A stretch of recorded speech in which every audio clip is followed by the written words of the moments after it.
How's it going, ladies and gentlemen? Welcome back to the channel. Before I start this review, please make sure to like this video, subscribe if you haven't already, and make sure to leave a comment if you have any comments. It really helps this video in the algorithm. Thank you so much. How's it going, everybody? And welcome to the return of my microphone. It has been several months, but I've finally broken it out of storage, and I'm going to be back to using it. And so far, 2021 has turned out to be a pretty interesting year for new albums from classic legendary country artists. Obviously, a month ago, we had the return of Alan Jackson dropping a few teasers from his upcoming album that's due in less than a week. Then we had a new album from Tracy Lawrence, which he revealed is part of it's going to be the first in a 3-part series. So he's apparently going to release 3 albums this year, including the one he just released, and you can watch my review. And in this video, we've got a brand new album from Travis Tritt. He dropped a sort of like a teaser single, the first single from it, late last year, and then he dropped another one, Smoke at a Bar, a few months ago, and so now he has finally released the album. And so let's jump into this review. So the album is titled Set in Stone. It's got 11 songs on it. So the first song is called Stand Your Ground. It's all right. It's definitely a southern rock vibe. It is not a country song.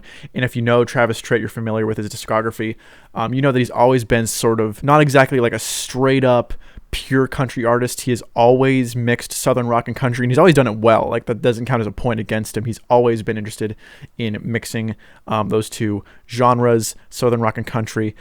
In his classic song, Put Some Drive in Your Country, like, it's kind of autobiographical, and he's talking about, he said from the time he was young, he's gonna mix southern rock and country, and that's just what I did. So that's, what the song is about. So this is not surprising at all that, he's gonna have some southern rock influences in here, but it's not a country song whatsoever to start off. One thing I noticed right away is that the vocals are mixed super weird. There's like a slight echo on them, and not to say that echo or reverb is ever a bad thing, but here it just sounds like it's not really like an echoey delay or anything like that. It's just like this instant, very quick delay, and so it sounds like there's almost 2 of him at once, like almost 2 different vocal tracks. One is just slightly after the other, and also on top of that, the vocals do sound a little buried, like they're not up front in the mix. They're just kind of like in the background mixed in with the rest of the instruments, and it just kind of it sounds muffled a little bit. So far with this album, I don't like the mixing. I don't think that the vocal mixing really helped this song at all. 7 out of 10.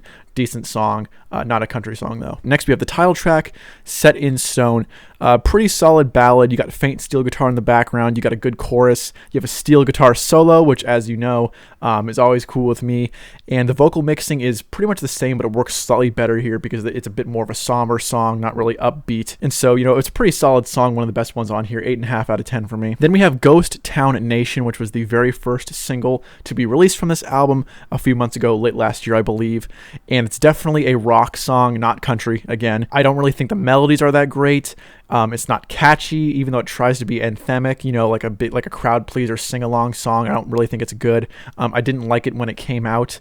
And as far as the lyrics go, it's about the pandemic, so it's a timely song, but it's all about like, oh, even if the world ends and it's Armageddon, we're going to retreat back to the country and we're going to survive. And so it's almost like a modern Country Boy Can Survive by Hank Jr., but like for some reason it just really falls flat. Like, I don't think the lyrics are good. I don't really think it's a creative song. And when I say it tries to be a modern Country Boy Can Survive, I mean like it even goes off the same tropes about like, oh, we're gonna keep fishing and we're gonna keep hunting and go to a cabin in the woods, and so it's almost like, I don't want to say it's a ripoff, but it's like literally the exact same theme almost. So just a 6 out of 10 for me. I really didn't like this as the lead-off single. It didn't give me any hype for the album. I was excited that he was coming out with new music, but I remember thinking like, geez, I hope the rest of the album doesn't sound like this. Track number 4 is the second single that was released from this album, Smoke in a Bar, kind of a dark waltz, definitely a more of a country song. Lyric-wise, it's another one of those, things were so much better back then, and oh man, the world is so crazy now, and of course, like, I get it,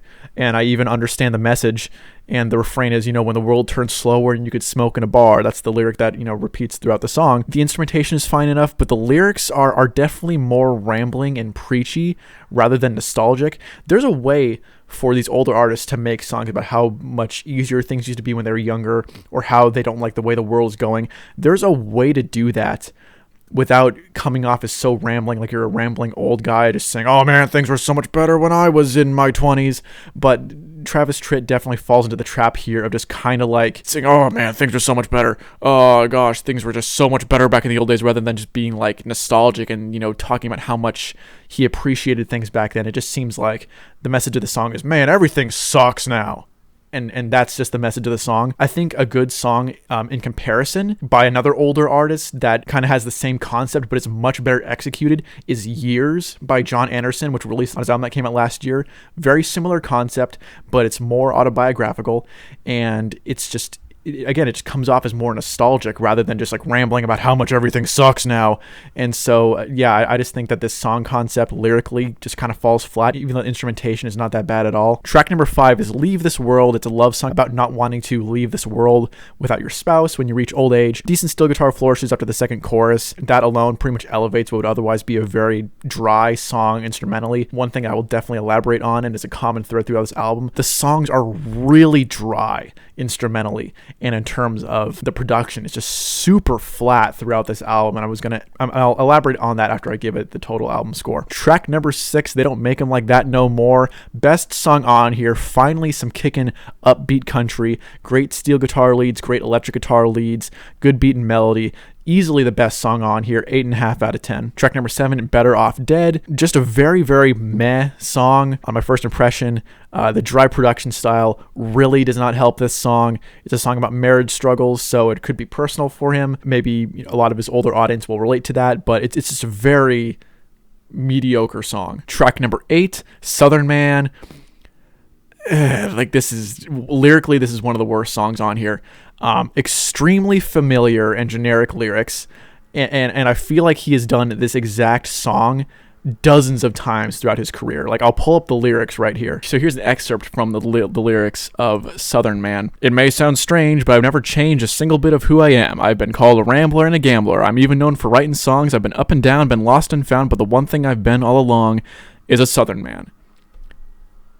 Like, listen to those lyrics, go and listen to the song, and tell me that he has not made that song before. Like, I feel like so many artists have done this exact song with this exact lyrical concept, with those exact same lines. It's just painfully generic and repetitive, and really just, again, one of the more mediocre songs on here. Track number 9 is Open Line. Cool sounding guitar melody. The verses are extremely dry, though, instrumentally. Like, it literally sounds like an acoustic coffee shop performance. I wrote that in my notes. And what I mean by that is, like, you know how sometimes you'll go to like one of these modern trendy coffee shop cafes in a small town or whatever, and there's always like an open mic night. Like, this sounds like a song that someone would perform at an open mic show, like one of those hipster dudes, just with an acoustic guitar and one of those silly hats. Like, they just performed this at an open mic performance. Like, that's what the song sounds like instrumentally. It's really, really dry and just dull. Ain't Who I Was, track number 10. Again, extremely dry, sounds like an acoustic coffee shop show. It comes to a close with track number 11, Way Down in Georgia, the worst song on this album. Easily. There are overdubbed vocals by Travis Tritt in the background after he says each line that sing the melody, way down in Georgia, and it's just like, it's so awkward. Like, a really bad production choice here. I don't know why that was included. Sounds like a really, really bad Kenny Chesney outtake almost. And you've got just extremely generic lyrics about like Southern rock influences and being way down in Georgia. And like, yeah, you can just look up the lyrics yourself. It's just not a good song. It's just very mediocre lyrics, very generic. And I feel like he's made this exact song before. I feel like I've heard this song not just from him, but from other similar artists. Like, this is just, it's just not good. That's just how I would explain this. Like, this is just not a good song, and that's how it ends. So the total album score, and the way I do this is I give each song a score out of 10 points out of the total for the entire album, and then I adjust that percentage out of 100 points, like on a 0 to 100 scale, A to F, basically like a letter grade. So the total points score for this whole album is 74.5 out of 110, which adjusted for out of 100 gives it a 67.7%. So that's a D plus for Travis Tritt. So here are my general thoughts, and I know that I was probably hating pretty harshly on some of the songs on here, but here's the deal.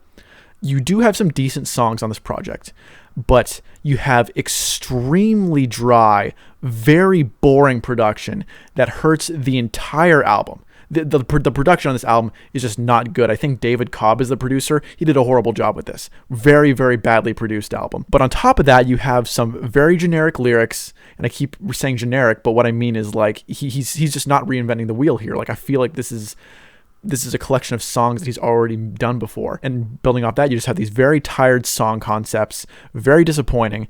Vocal-wise, Travis Tritt sounds totally fine. He perfectly fine vocal performance, does not sound tired at all, does not sound strained at all. His voice is held up very well. He's always had an excellent, very unique voice, very soulful, very powerful. He sounds perfectly fine. And I'm sure if you see Travis Tritt in concert, he'll sound exactly like he did back in the old days. I'm not knocking Travis Tritt's vocals whatsoever. He sounds perfectly fine. But the productions and the songs are just so mediocre, very bland, and it just seems like he's repeating himself. And so I don't know what went into this, what went into the songwriting, but it doesn't even feel like an album really. It just feels like a compilation of outtakes that have been written over the past several years. And I'm going to compare this to the album I reviewed last week, Tracy Lawrence's new album. Compared to this Travis Tritt album, what Tracy Lawrence did is exactly what an old school country artist needs to do to sound fresh. Not only did that Tracy Lawrence album, Stairway to Heaven, Highway to Hell, not only did that album have some excellent songs, but the production was modern, yet it sounded fresh. It didn't sound tired. It sounded like any of those songs could be played on the radio. There was some serious hit potential with some of those songs. They were catchy. Tracy Lawrence had a good vocal performance, and the production was not dry. It just helped carry Tracy Lawrence's voice. This, though, I don't see radio potential with any of these songs. It just sounds very, very tired, extremely weak, extremely dry. Like there's no depth to any of these songs. And I feel like just a better production job alone would have really lifted some of the songs on here.